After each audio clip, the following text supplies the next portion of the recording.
오신 아버지 하나님 은혜를 감사드립니다. 오늘 오후에도 저희들 은혜의 자리로 불러주심을 감사드립니다. 저희가 이 시간에 드리는 찬양과 예배를 기뻐 받아 주시옵시고 하나님 홀로 영광 받아 주시옵소서. 예수님의 이름으로 기도드립니다. 아멘.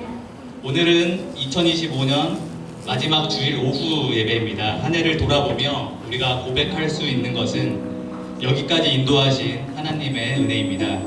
오늘도 이 자리에 나와 예배할 수 있는 것, 이 자리에 서 있을 수 있는 것 그 자체가 감사의 이유임을 고백하면서 오늘 하나님께 은혜와 감사의 찬양을 올려드리길 원합니다. 함께 이 찬양 하시겠습니다. 감사. 오늘 숨을 쉬는 것 감사. 오늘 숨을 쉬는 것 감사. 나를 구원하신 것 감사. 내 뜻대로 안 돼도 주가 인도하신 것 모든 것 감사. 내게 주신 모든 것 감사. 내 것 가져가심도 감사. 내게 고난 주셔서 주 뜻 알게 하신 것 모든 것 감사. 주님 감사해요. 주님 감사해요. 주님 감사해요. 내가 여기까지 온 것도 은혜입니다. 주님 감사해요. 주님 감사해요.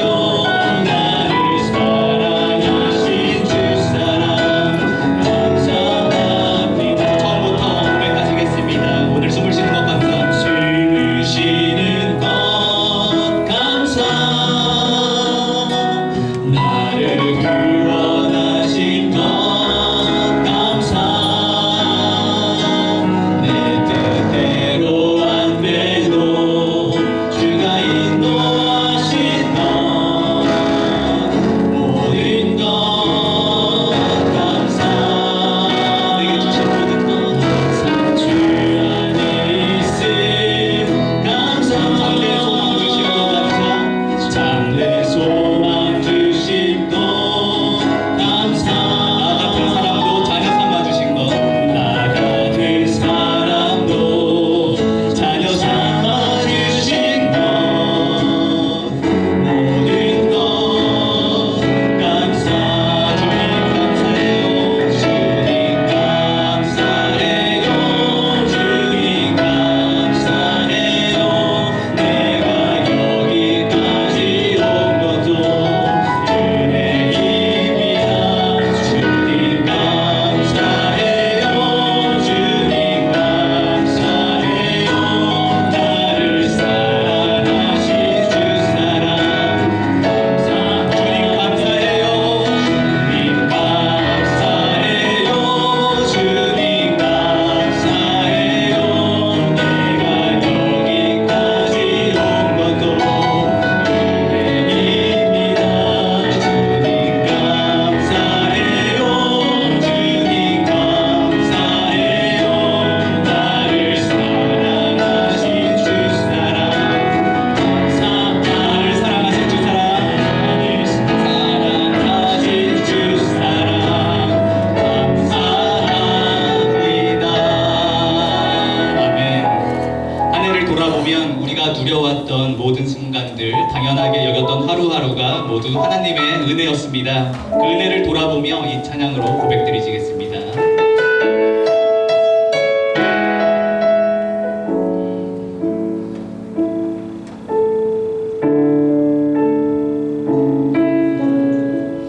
내가 누려왔던 모든 것들이 내가 누려왔던 모든 것들이 내가 지나왔던 모든 시간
사랑하셨고 우리를 한 번도 놓지 않으셨음을 믿습니다.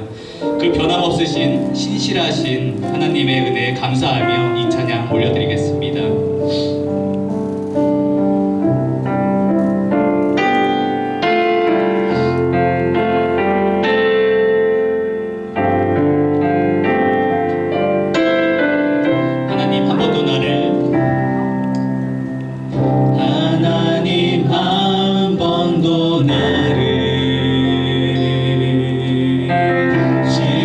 실망시킨 적 없으시고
가운데 그렇게 신실함으로 우리를 돌보시고 이끌어진 줄 믿습니다. 또 감사함으로 주님께 고백하며 나가오니 하나님 우리의 새로운 한 해 가운데도 하나님 신실하게 역사하여 주시옵소서. 또 주님, 우리가 주님 앞에 더 감사하며 예배하며 찬양할수록 우리 삶 가운데 하나님의 놀라우신 은혜와 또 채우심의 역사가 있게 하여 주시고, 주님 그렇게 우리가 하나님을 찬양하고 하나님 우리 가운데 더 기쁨으로 또 채우시는 그 놀라운 역사를 경험하는 하루하루가 다 되게 하여 주시옵소서. 오후 예배도 하나님께 나왔습니다. 주님, 우리의 마음을 열어주시고 귀한 눈을 열어주시고 우리의 삶을 열어주셔서 하나님의 말씀이 임재하는 귀한 놀라운 시간 되게 하여 주시옵소서. 감사하며 예수님의 이름으로 기도합니다. 아멘. 찬송가 352장 힘차게 찬양드리겠습니다.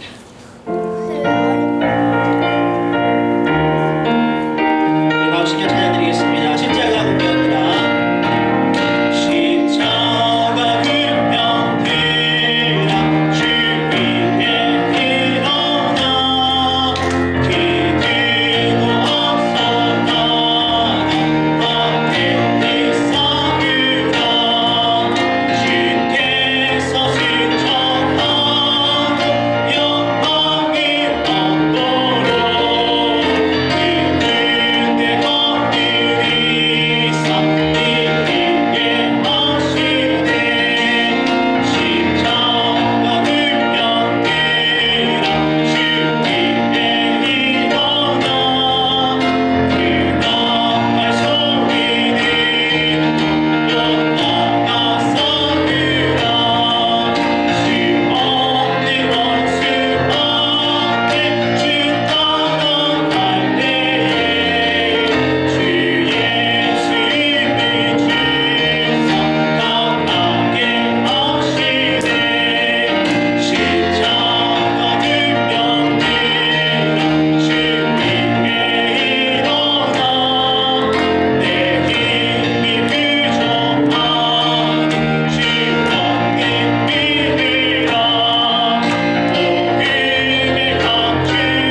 전화드립니다. 우리 2026년 뉴욕 편성표 초안이 게시되었습니다. 여러분 확인하시고 개인의 주소와 연락처 꼭 확인하시고 수정할 부분도 알려주시면 감사하겠고, 우리 1월 첫 주부터 1구역부터 식사 구역이 돌아갑니다. 참고하셨다가 식사 당번 때 잘 섬겨주시면 감사하겠습니다. 혹시라도 식사 당번이 부족한 구역이 있으면 또 옆에 있는 분들도 도와주시면서 같이 협력해 주시면 감사하겠습니다. 성부 영신 예배가 31일 수요일 저녁 7시부터 있습니다. 식사와 윷놀이, 10시 성부 영신 예배가 있으니까요. 많이 참석해 주시고 오늘 마무리하는 거 우리 공동체 함께 모여서 기쁨의 시간들을 나누는 귀한 시간 되시기를 바랍니다. 신년 주일 예배가 다음 주일에 있습니다. 나머지를 중보를 참고하시고요. 하나님 말씀 찾아보겠습니다. 오늘 우리에게 주신 하나님 말씀은 로마서 7장입니다. 신약 249페이지 로마서 7장 18절에서 25절 말씀.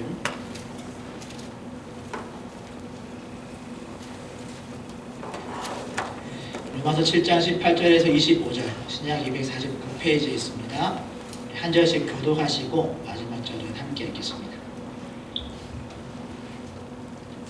찾으셨으면 로마서 7장 18절에서 25절 한 절씩 교독하겠습니다. 제가 먼저 했습니다. 내 속 곧 내 육신에 선한 것이 과하지 아니하는 줄을 아노니 원함은 내게 있으나 선을 행하는 것은 없노라. 내가 원하는 바 선을 행하지 아니하고 도리어 원하지 아니하는 바 악을 행하는도다. 만일 내가 원하지 아니하는 것 그것을 하면 이를 행하는 자는 내가 아니요 내 속에 거하는 죄니라. 그러므로 내가 한 법을 깨달았노니 곧 선을 행하는 원하는 나에게 악이 함께 있는 것이로다. 내 속사람으로는 하나님의 법을 즐거워하되 내 지체 속에서 한 다른 법이 내 마음의 법과 싸워 내 지체 속에 있는 죄의 법으로 나를 사로잡는 것을 모른다. 오라 나는 공고한 사람이로다. 이 사망의 몸에서 누가 나를 건져내랴. 우리 주 예수 그리스도로 말미암아 하나님께 감사하리로다. 그런즉 내 자신이 마음으로는 하나님의 법을 육신으로는 죄의 법을 섬기리라. 아멘. 이 시간에는 여전히 전투 중이라는 제목으로 하나님 말씀을 전하려고 합니다. 그래서 우리 옆에 있는 분과 한번 이렇게 인사하고 우리 말씀 들었으면 좋겠습니다. 오늘 인사도 좀 잘 듣고 따라 하셔야 되는데 이렇게 인사하겠습니다. 옆에 있는 분과 인사하실 때 불편을 드려서 죄송합니다. 공사 중입니다. 이렇게 인사하겠습니다. 불편을 드려서 죄송합니다. 공사 중입니다. 아직 공사 중입니다. 예, 갑자기 이게 무슨 말인가, 무슨 인사가 이런가 생각하실 수도 있는데 오늘 우리가 나눌 주제가 우리는 아직 완성된 존재가 아니라 아직 공사 중인 존재다라는 주제를 나누려고 하기 때문입니다. 그래서 좀 부족하고 때로는 뭐 상대방에게 불편을 줄 때도 있죠. 그래서 첫 인사를 불편을 드려서 죄송합니다 라고 나눠봤습니다. 오늘 본문은 우리가 한 번씩 읽고 또 들어봤던 주제일 수 있는데 사도 바울 안에 영적인 싸움에 대한 이야기를 다루고 있습니다. 여러분 사도 바울 하면 신약 성경의 3분의 1 정도를 기록한 아주 대단한 사도이죠. 그런데 이런 사도 바울 안에도 하나님의 법과 죄의 법, 영적인 싸움이 끊임없이 일어나고 있었다라는 내용입니다.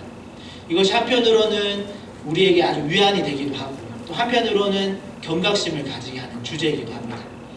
사실 오늘 우리가 읽은 이 본문의 말씀은 많은 신학자들이 난해 구절로 여기는 본문이기도 합니다.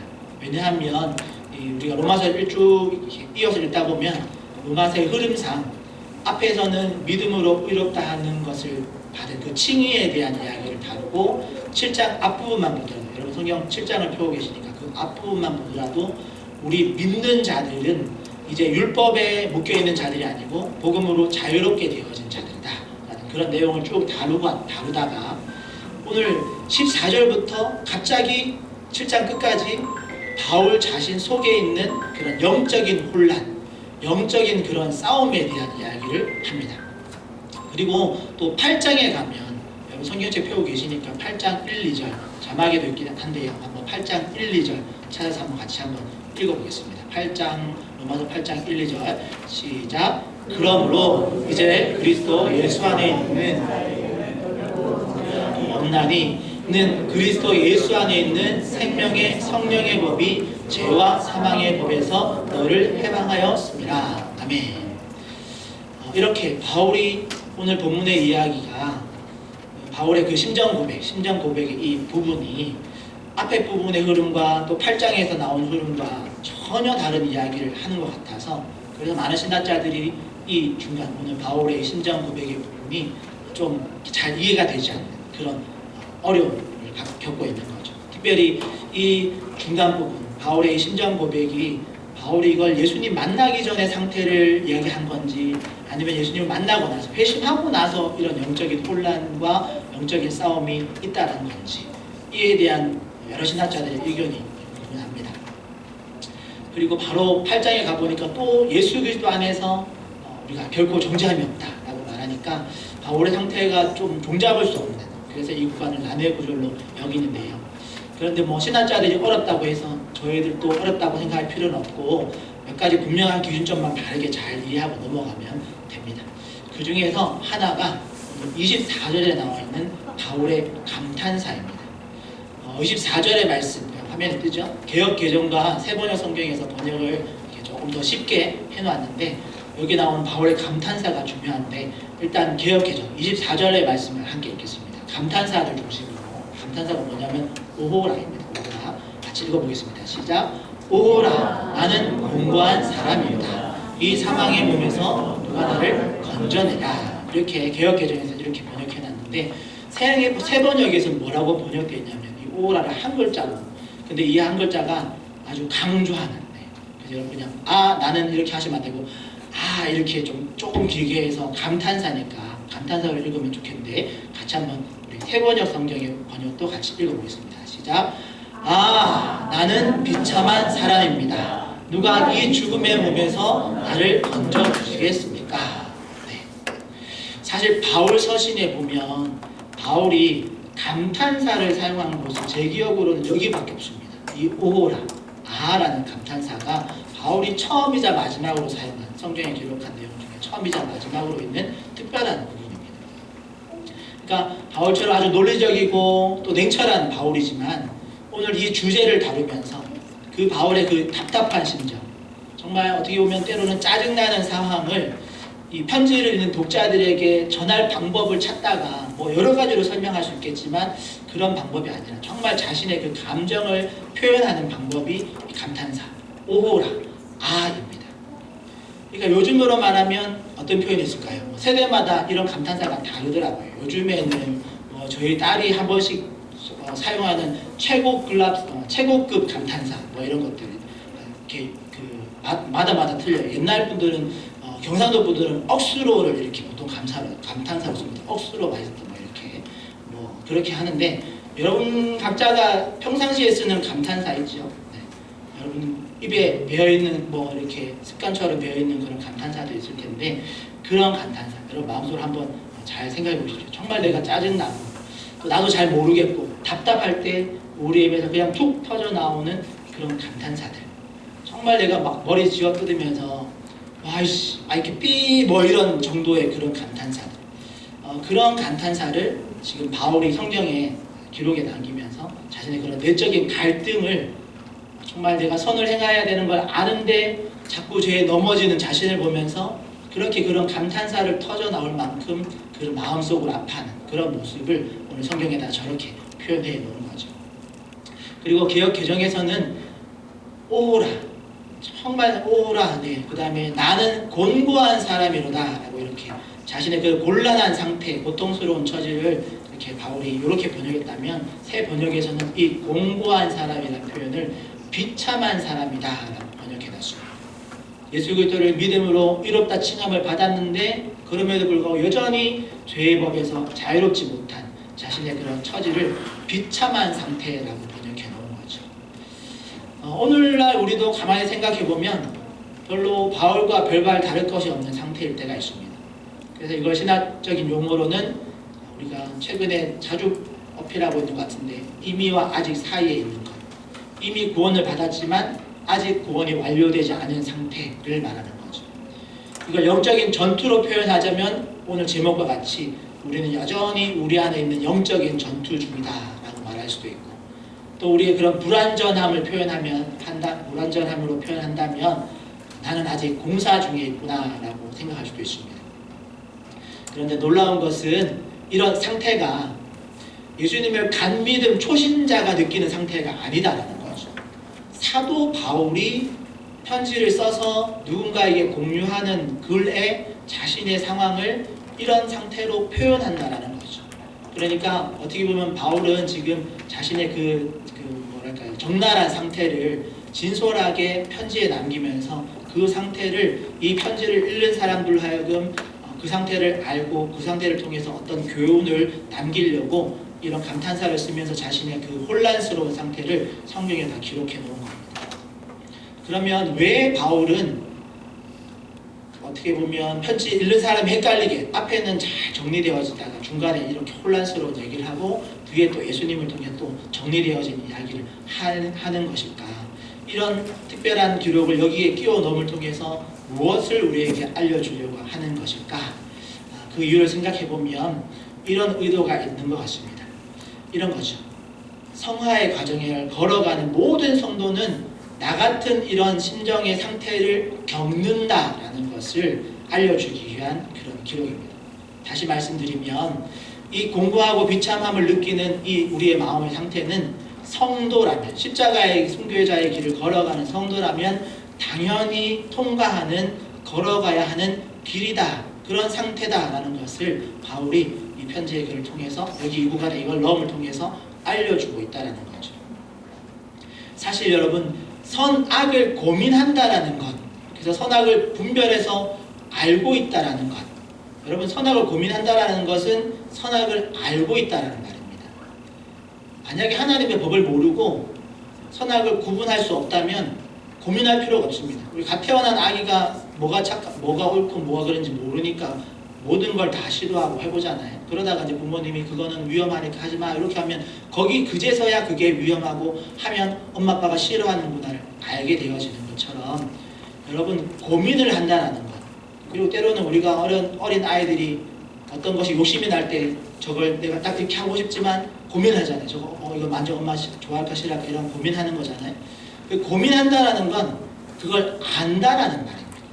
그러니까 내 안에 오호라, 정말 내가 비참한 공고한 내가 정말 어쩔 수 없는 죄인이구나 이런 것들을 안다라는 그런 탄식이 우리 안에서 터져 나온다라는 것은 그만큼 내가 하나님의 법을 알고 있다는 말입니다.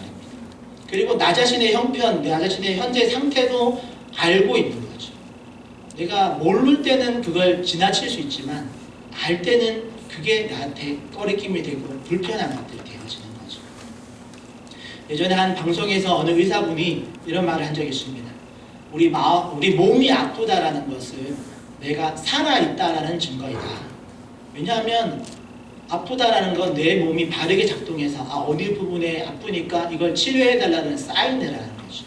만약에 어떤 질병이 있는데도 아프지 않다면 그 사람은 그 부분에 감각이 죽었거나 아니면 그 사람 전체가 죽은 사람이거나 그럴 겁니다. 아픔을 못 느끼는 심각한 병에 걸렸을 수도 있죠. 그러니까 아픔을 느낀다라는 것은 살아있다라는 증거다. 정상적으로 우리의 이 통증의 기관들이 정상적으로 활동하고 있다라는 증거다라는 거죠. 이런 면에서 성도로서 또는 그리스도인으로서 가장 심각한 영적인 상태가 두 가지가 있습니다. 영적으로 가장 심각한 영적인 잘못된 상태 두 가지가 뭐냐면 첫 번째는 거룩함만 있는 상태입니다. 그리고 두 번째는 죄악만 있는 상태입니다. 거룩함만 있는 상태도 문제가 있고 죄악만 있는 상태도 문제가 있습니다. 예를 들면 이런 거죠. 먼저는 거룩함만 있는 상태.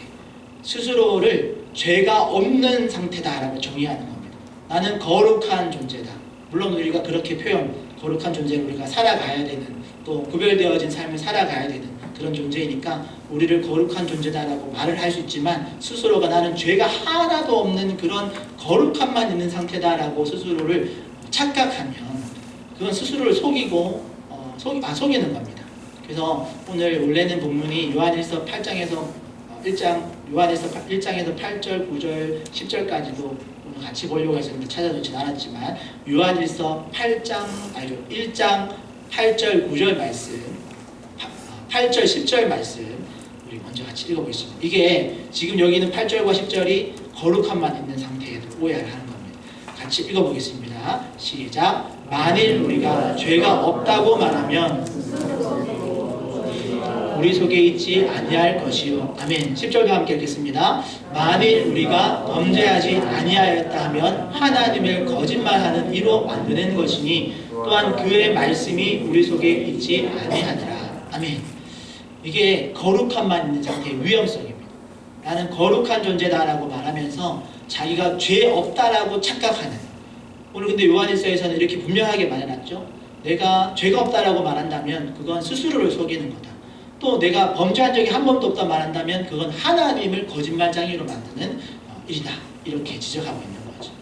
여러분 사람들 중에 이렇게 자신은 거룩함만 있는 상태다라고 착각하고 그렇게 착각하게 만드는 사람들이 대표적으로 누가 있냐면 이단 교주들입니다. 나는 거룩하다라고 말하면서 자신이 마치 하나님인 것처럼 죄가 없는 예수님인 것처럼 천사인 것처럼 자기는 아무런 흠이 없는 존재인 양 스스로를 속이고 그것도 모자라서 그걸 다른 사람들을 그렇게 속이는 자들, 그런 사람들이 거룩함만 있는 상태의 사람들입니다. 반대로 죄악만 있는 상태의 상황이 있을 수 있습니다. 이 거룩함만 있는 상태도 그렇고 죄악만 있는 상태도 영적인 상태에서 병들어 있는 상태인데요. 죄악만 있는 상태가 어떤 거냐면 예를 들면 이런 거죠. 우리가 죄를 이길 수 없으니까 그냥 죄 지으면서 살자라고 판단하는 겁니다. 그러니까 다르게 말하면 죄와 싸워야 되는데 싸우기를 포기하거나 나는 구원받은 존재니까 나와 죄와는 이제 상관이 없어 라고 생각하면서 죄와 싸우는 것에 관심을 꺼버린 상태를 말하는 겁니다. 그러니까 그 사람에게 이제 죄악만 남은 상태가 되는 거죠. 죄를 용서를 구할 생각도 하지 않고 죄를 대적해서 이길 생각도 하지 않는 그러니까 당연히 죄악만 남은 상태니까 죄랑 싸울 생각도 없고 싸우기를 포기했으니까 그 사람은 선을 선택할 마음이 없는 상태인 거죠. 그러니까 죄를 용서 구할 마음도 없고 용서 구할 마음이 없으니까 용서를 받을 기회조차도 없는 그런 죄악만 남은 상태가 되는 거죠.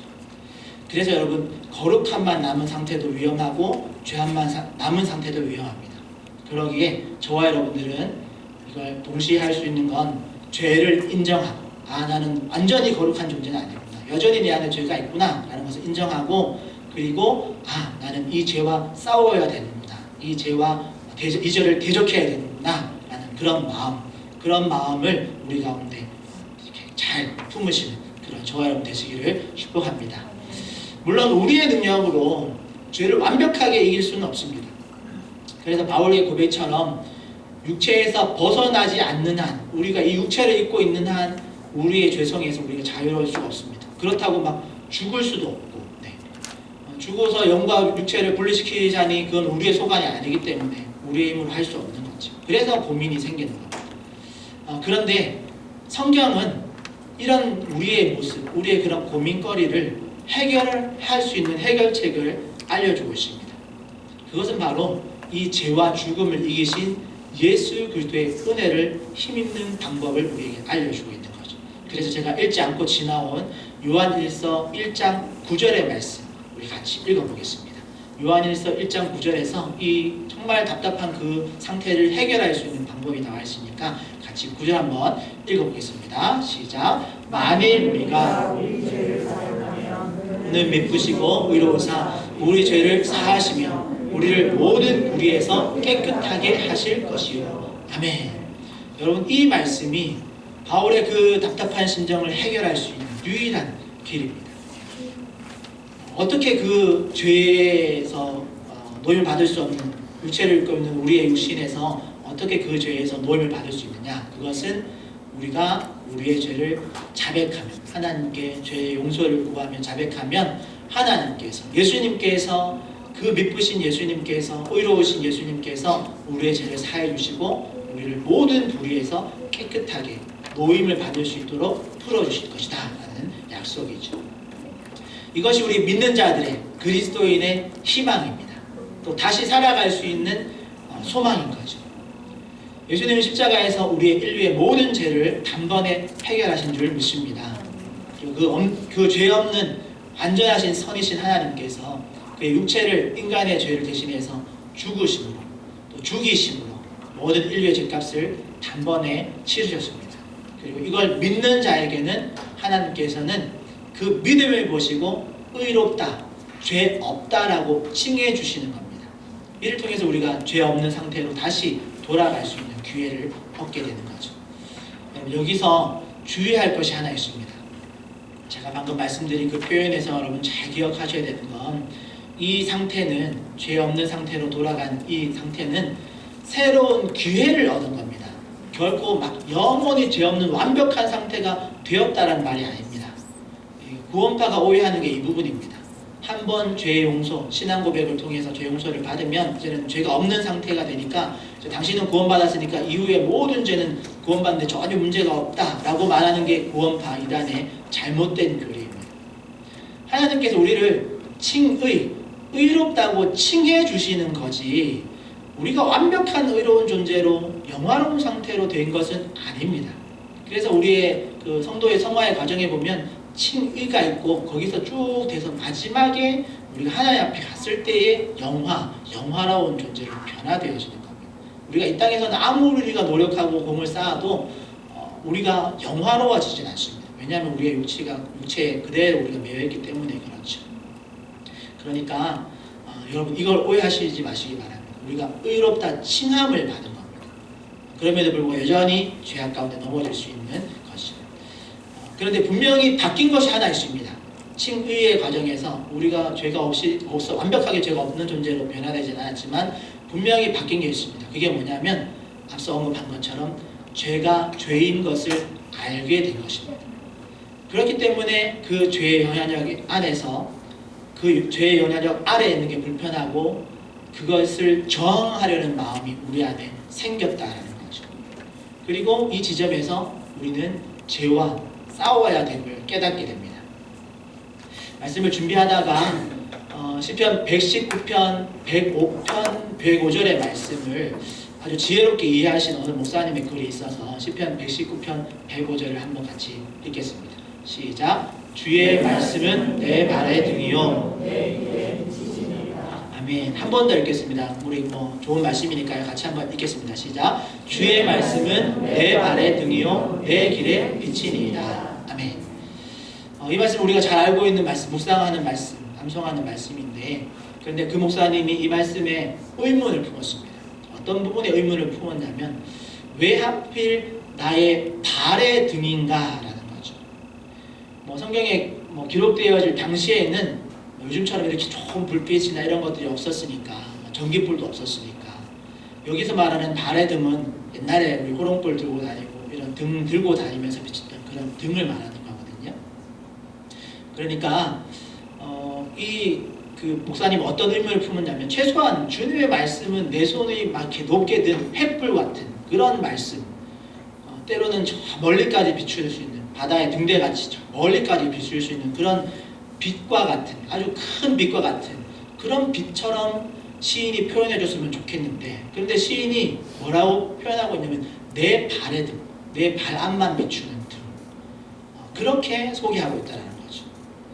그게 조금 아쉽다라는 그런 얘기를 그런 의문을 품은 겁니다. 왜 시인은 내 발의 등, 내 발 앞 정도만 비치는 그런 작은 빛 하나님의 말씀이 그 정도밖에 못 비치는가 이렇게 의문을 품었는데 그 목사님이 말씀을 준비하다가 깨달은 게 있다고 했습니다. 그게 뭐냐면 하나님이 왜 말씀을 통해서 고작 내 코앞에 있는 것만 비추는 내 발의 등이다 라고 이렇게 써놓으셨을까.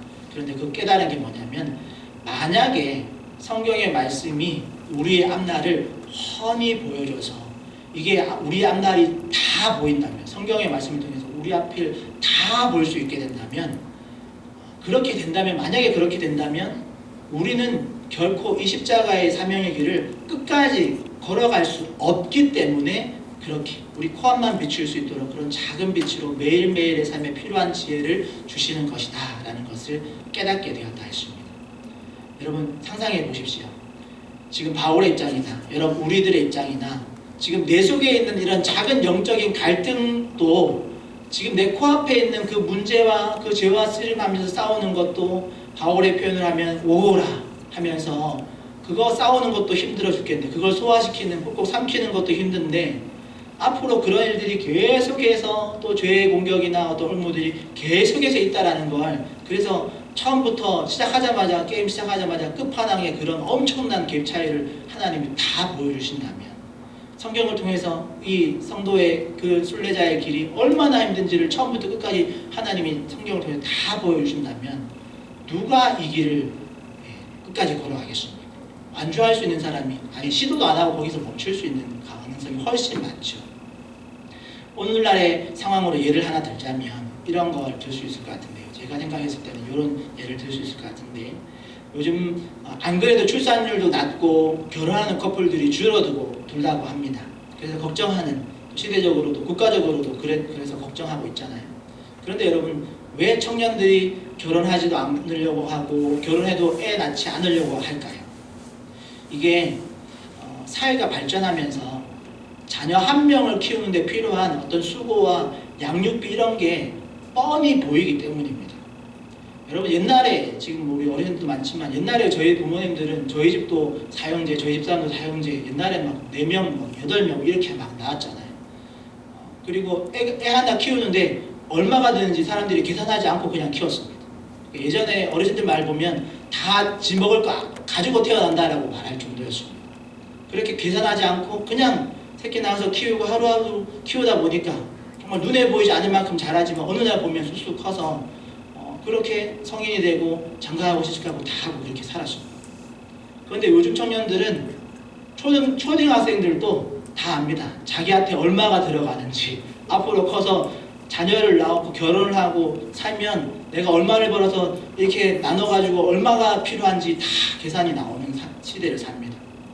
그 금액 다 아니까 청년들이 자기가 지금 버는 수입, 또 결혼해서 나눠야 할 수입, 새끼 넣으면 그 아이에게 들어가는 수입, 이런 거 다 계산하니까 누가 결혼하겠습니까? 그냥 혼자 벌고 혼자 먹고 사는 것으로 만족하고 사는 그런 시대가 되어진 거죠.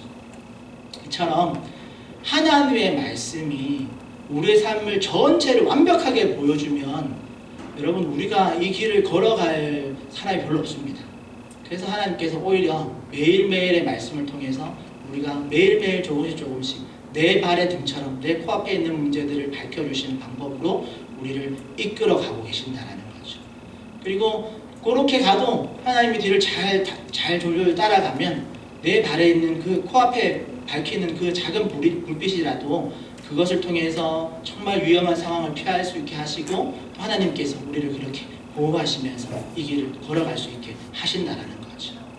그래서 우리 가운데, 성도 가운데 정말 말씀을 통해서 우리를 환하게 보이시는 그런 지혜와 어떤 영안을 열어주지 않더라도 우리는 내 발의 등인 그 작은 불꽃과 같은 말씀 붙들고 우리 하나님의 뒤를 따라서 예수 그리스도의 그 은혜를 힘입어서 달려가시는, 오늘 하루를 또 잘 감당해내시는 그런 저와 여러분 되시기를 축복합니다. 그래서 조금 이 불꽃이 때로는 좀 답답해 보이고 또 흐릿하게 보이는 것 같지만, 그럼에도 불구하고 하나님께서 꼭 우리에게 필요한 말씀, 우리에게 보여줄 수 있는 적절한 것들을 보여주시고 깨닫게 하셔서 우리를 조금씩 앞으로 전진하게 할 수 있다는 것 꼭 기억하시고, 그리고 또 하나의 소망이 있습니다. 그것은 여전히 영적인 전투 중인 우리를 하나님이 모르시는 것이 아니라, 그 예수님께서 멀리서 그냥 구경만 하고 계시는 게 아니라 그 모든 상황을 예수님이 공감하신다는 거죠. 여러분 아시는 찬양인지 모르겠지만 공감하시는 찬양이 있습니다. 혼자서만 세상을 사는 듯이 주가 멀리 보이기만 할 때 우리는 바라보아야 하네, 우리에게 오셨던 그 주님이 우리의 아픈 마음을 아시네, 가까이서 우리의 아픔을 공감하시네, 우리 가운데 찾아오셨던 그 주님이 우리의 모든 상황에 공감하시네 라는 찬양의 가사가 있는데요. 여러분 이 찬양의 가사처럼 예수님은 우리의 삶을 살아보신 분이기 때문에 이 모든 것들을 공감하시는 분이시죠. 그리고 이 말씀은 그냥 찬양의 가사로만 쓰여지지 않았고 성경에 이 말씀이 그대로 있습니다. 히브리서 4장 14절, 15절, 16절 말씀인데요. 우리 한번 넘겨주시고, 히브리서 4장 14절, 15절, 16절, 하나님께서, 예수님께서 우리와 공감하신다라는 주제를 가지고 쓰여진 말씀인데 우리 같이 한번 읽어보겠습니다. 시작. 그러므로 우리에게 큰 대제사장이 계시니 승천하신 우리가 믿는 도리를 굳게 잡을지어다. 우리에게 있는 대제사장은 우리의 연약함을 동정하지 못하실 이가 아니요 모든 일에 우리와 똑같이 시험을 받으신 이로되 죄는 없으시니라. 그러므로 우리는 긍휼을 받고 때를 따라 돕는 은혜 얻기를 위하여 은혜의 보좌 앞에 담대히 나아갈 것이니라. 아멘. 네, 이렇게 히브리서에 보니까 우리에게 큰 대제사장이 계신다. 그리고 그 하나님의 아들이신 예수님께서 우리의 큰 대제사장이 되시고, 우리의 연약함을 그 대제사장은 이 땅에 성실하셔서 다 경험해 보셨고 다 겪어 보셨고, 그리고 그렇기 때문에 우리의 모든 어려움들 이런 것을 공감하시는 분이시다.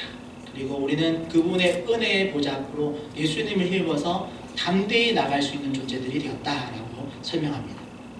우리가 여전히 전투 중에 있다면 우리 옆에서 우리를 이끌어 가시는 그 예수님도 나와 함께 그 전투 중에 함께하고 계시다는 것을 꼭 기억하시기를 바랍니다.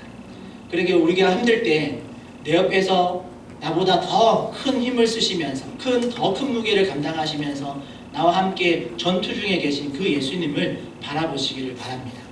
그럴 때 우리 주님께서 우리에게 새 힘을 주실 줄 믿습니다. 그리고 다시 새로운 기회를 살아가는 우리는 매일매일 순간순간 우리가 작은 승리를 이루면서 조금씩 성화되어 갈 줄 믿습니다. 그리고 오늘 말씀에서처럼 우리도 바울처럼 정직하게 내 안에 있는 그 영적인 전투가 없어지지 않았고 여전히 내가 전투 중에 있는 약한 존재라는 것 여러분들 인정하시길 바랍니다. 때로는 바울처럼 오호라 라고 소리치면서 탄식할 때도 있을지 모르겠지만 또 어쩌면 뭐 나는 훌륭한 어떤 완벽한 그런 강력한 용사가 될 수 없을지도 모르겠지만 그럼에도 불구하고 여러분 걱정하지 마십시오. 왜냐하면 내가 완벽한 용사가 되지 않더라도 저와 여러분들은 하나님의 무기로서 하나님의 손에 붙들림 받은 존재임을 기억하시기를 바랍니다. 여러분 내가 어떤 용사가 되지 않아도 괜찮습니다. 내가 그냥 하나님이 붙들고 쓰시는 하나님의 도구가 되면 되는 겁니다.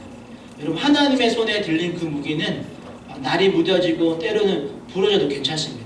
왜냐하면 그런 말이 있죠. 고수는 도구를 탓하지 않는다는 말처럼 우리 하나님이 전능하신 하나님이기 때문에 하나님의 손에 붙들려 있다면 하나님께서 우리를 새롭게 하시고 또 다듬으시고 또 새롭게 하셔서 또 다른 전장에서 우리를 사용하실 것입니다.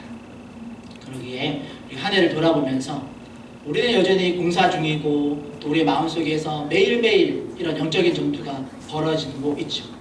그리고 그 때로는 승리하기도 하고 때로는 실패하기도 하겠지만 그럼에도 불구하고 우리 모두가 하나님 품 안에서 하나님 손에 붙들림 받은 그리고 그렇게 지금까지 달려왔다는 것 기억하시고 그리고 새해에는 하나님께서 우리를 또 분명히 또 새로운 전장으로 우리를 인도하실 겁니다. 새로운 상황으로 새로운 어떤 문제 안에 우리를 넣으실 수도 있는데 그럼에도 불구하고 여러분 지금부터 너무 걱정하지 마시고 정말 우리를 또 나를 어떤 영적인 전투 가운데 두실까 우리가 걱정이 앞설 수도 있지만 그럼에도 불구하고 너무 모든 것 다 보고 가려고 하면 못 가니까 하나님께서 내 앞에 등불이 되신 예수님께서 그 등불 쫓아서 한 발 한 발 앞으로 차근차근 나가면 되는구나 라는 것을 깨달으시고 여러분 매일매일의 삶 속에서 하나님 붙들고 예수님 뒤를 쫓아서 한 발자국 한 발자국 달려가시기를 바랍니다.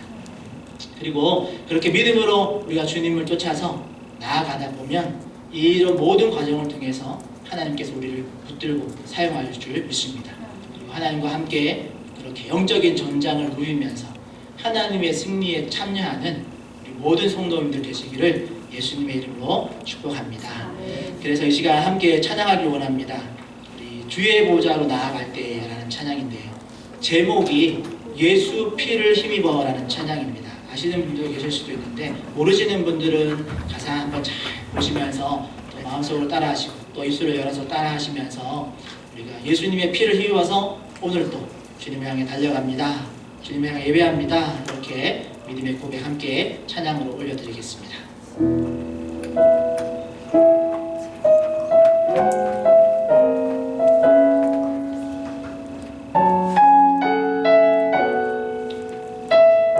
주의 보좌로 나아갈 때에 주의 보좌로 나아갈 때에 어떻게 나가야 할까 나를 구원하는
부족하고 더러운 부분들 떨쳐낼 수 없지만 그럼에도 불구하고 우리가 끊임없이 이 전투에서 포기하지 아니하고 이 전투에서 싸워서 작은 승리를 거둬갈 수 있는 우리 한 사람 한 사람이 다 되게 하여 주시옵소서. 내 안에 있는 것들을 털어내고자 하지만 털어지지 않는 그 안타까운 상황 안에서도 하나님 나에게 힘주셔서 이 죄를 싸워 이길 수 있는 은혜를 베풀어 주시고 또 열심히 달려가다 또 넘어질 때 또 우리가 절망하고 아파할 수 있지만 그럼에도 불구하고 주님을 향해서 다시 일어나서 힘있게 걸어가는 우리들이 다 되게 해달라고 하나님 나의 가운데 아버지 안에 은혜 베풀어 달라고 우리 한번 주님 잡고 통성으로 기도하며 나가겠습니다. 주여 하나님 감사합니다. 여전히 전투 중에 있는 우리의 마음의 신령을 주님께서 바라봐 주시옵소서. 결코 완전하게 이루어지지 않는 그 상황 속에서도 하나님 우리가 포기치 아니하고 내용적인 전투를 계속해서 나갈 수 있는 힘과 능력을 더하여 주시옵소서. 내 말은 힘되신 예수님 아버지 앞길을 환하게 보여주지 않지만 그렇게 우리가 세우지 못하지만 그럼에도 불구하고 우리에게 주시는 말씀 중에서 우리 앞을 좀 비추면서 하나님의 힘을 쫓아서 계속해서 이 길을 끝까지 걸어갈 수 있는 능력을 더하여 주시옵소서. 하나님 여전히 아버지 그의 눈의 신령을 불쌍히 여겨주시고 아버지 은혜 베풀어 주시기 원합니다. 죄악에 넘어졌을 때 하나님께 나가 회개하며 아버지 다시 한번 새로운 기회를 받을 수 있는 우리를 나가 되어 주시고 때로 넘어진 상황에서도 주님을 믿는 믿음으로 일어나 신앙을 갖는 우리를 나가 되어 주시옵소서. 그 새로운 기회를 주셨을 때에는 그 새로운 기회를 놓치지 아니하고 다시 노력하고 다시 애쓰고 다시 아버지를 도전하고 다시 믿음으로 선한 선택을 하여 나갈 수 있는 모든 믿음 되어지게 하시고 그에게서 아버지 새해에는 더 많은 승리의 기록을 남길 수 있는 우리를 나아가게 하여 주시옵소서.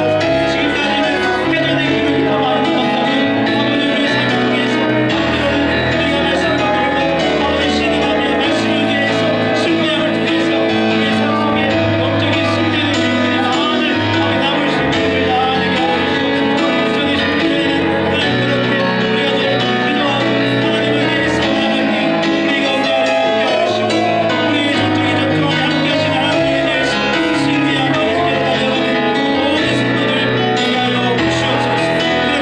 그렇게 하나님 우리를 불러주시옵소서. 그렇게 하나님 주의 기회를 하나님 불러주시옵소서. 하나님의 법으로 흔들리는 자들을 나아내어 주게 하시옵소서. 내가 용감한 어떤 용사가 되게 하소서. 하나님께 흔들림 받은 자들은 또 하나님의 능력을 받는 자들은 그렇게 하나님 우리를 또 사용하여 주시옵소서. 주님 우리 가운데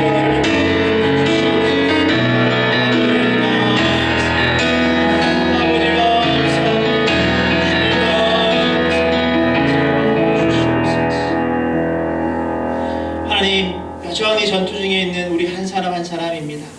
여전히 공사 중에 있는 부족한 또 미완성된 우리 한 사람 한 사람들입니다. 그럼에도 불구하고 하나님 은혜 베풀어 주셔서 주님께로 피할 길을 열어주시고 또 주님의 은혜로 다시 새롭게 될 수 있는 기회를 허락하심을 감사를 드립니다. 때로는 우리 공동체 안에서도 또 부족한 것들이 많은 저희들이지만 서로 가운데 약한 부분들을 서로 격려하며 아버지 나도 공사 중이라고 또 우리 함께 또 이 상황들을 멈춰있지 않고 계속해서 수리하고 보완하면서 하나님 앞에 상화되어져 가는 과정 함께 잘 걸어가자고 서로를 격려하며 위로하며 이 길을 끝까지 걸어갈 수 있는 우리 모든 공동체 되게 하여 주시옵소서. 또한 아버지 하나님 우리가 새롭게 될 수 있는 예수 그리스도의 힘을 보혈을 힘입어서 새롭게 될 수 있는 존재라고 배웠습니다. 이 말씀 잊어버리지 않게 해주시고 때로는 죄악 가운데 넘어졌다 할지라도 하나님께 나와서 회개함으로 또 용서받고 또 새로운 기회를 얻은 존재로서 새롭게 힘있게 살아가는 우리 모두가 되게 하여 주시옵소서. 또 이 마지막 주일날 예배드리며 또 주님께 털어놓을 것 다 털어놓고 하나님께 새로운 소망을 주시는 것들을 붙들고 나갈 텐데 하나님 우리와 함께 하여 주시옵소서. 주님은 내 발의 등이 되어 주십니다. 앞길을 훤히 비추는 그런 밝은 빛이 아니더라도 오늘 하루 가운데 필요한 만큼 보게 하시고 또 필요한 만큼 또 하나님의 선택을 기뻐하시는 선택을 쫓아서 하나씩 차근차근 잘 선택하게 하여 주시고 그렇게 주님의 뒤를 쫓아서 작은 발걸음이지만 멈춰있지 아니하고 계속해서 주님 향해 걸어가는 우리 모든 성도들 되게 하여 주시옵소서. 우리 교회 공동체에도 하나님 은혜 베풀어 주셔서 우리 공동체가 나가야 할 방향들 우리가 차근차근 잘 보고 또 실수하지 않게 때로 실수하더라도 다시 깨닫고 돌이킴을 통해서 바른 길을 걸어가는 우리 하정충영교회 다 되게 하여 주시옵소서. 그렇게 우리 가운데 은혜 베풀어 주신 하나님을 찬양하고 감사하며 예수님의 이름으로 기도합니다. 아멘. 이제는 우리 주 예수 그리스도의 은혜와 하나님의 크신 사랑하심과 성령님의 교통하심이 여전히 전투 중에 있는 우리 한 사람 한 사람, 그럼에도 불구하고 하나님을 의지해서 승리하기를 원하는 우리 모든 체들 머리 위에 지금부터 영원토록 함께 있을지어다. 아멘.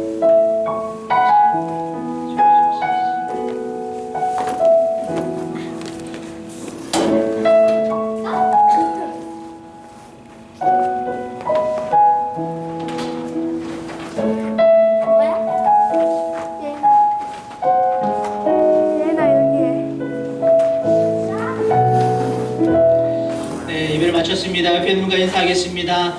송부 영신 예배 때 만나겠습니다. 오늘 송부 예배 때 못 오시는 분들 내년에 봐야 될 텐데 감사하고 또 다음 내년에 또 뵙겠습니다. 예배를 마쳤습니다.